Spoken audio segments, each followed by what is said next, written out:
Kita sudah masuk misalnya ke masjid, kemudian kita lihat ketika kita sedang melakukan sholat itu, baru 1 rakaat kemudian iqamat sudah dikumandangkan. Apa yang harus dilakukan? Ya. Pertama, sebelum sampai ke kasus itu, kita harus berkaca diri dulu. Ya.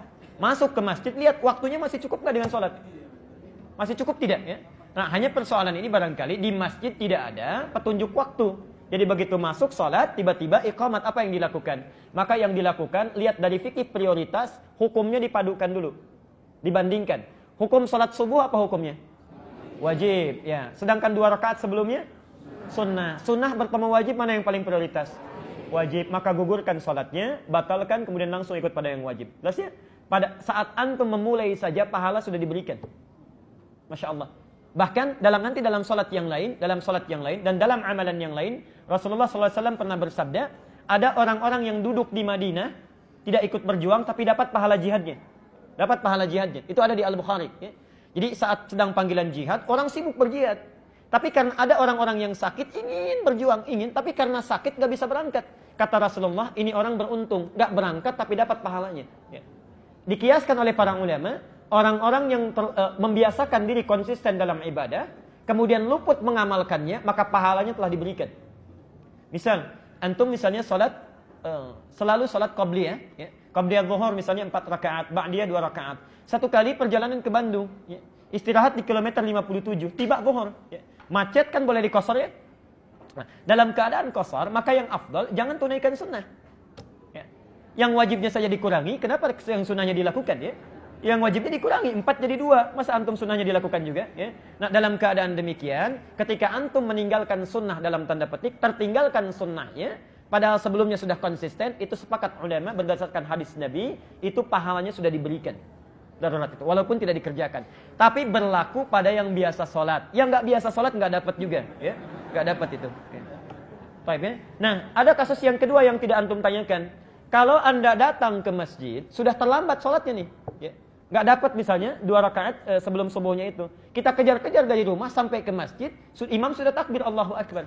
Maka ini yang unik dari sholat subuh. Dari 2 rakaat fajar ini. 2 rakaat fajar ini hadisnya sahih nanti kita bahas lebih detailnya pertemuan yang akan datang. Hadisnya sahih, bagi orang yang terlambat bangun bisa dilakukan itu dulu, baru kemudian sholat subuhnya.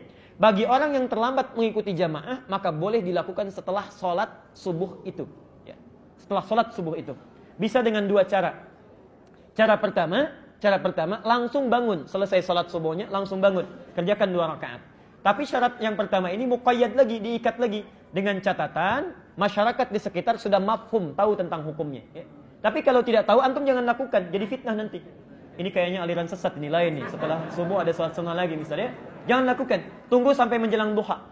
Awal duha, ya. Awal duha itu saat matahari lebih 1 tombak, sekitar 12 sampai 15 menit.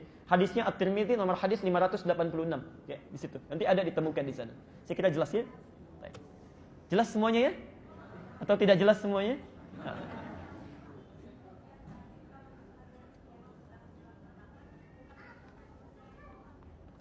Sampai selesai? Apakah saat Allahu Akbar kemudian kita selesaikan? Atau misalnya selesai iqamat baru kita selesaikan? Nah, ibu sekalian ya, dan bapak sekalian, yang penting saya sampaikan, iqamah itu sudah panggilan kita untuk menunaikan sholat.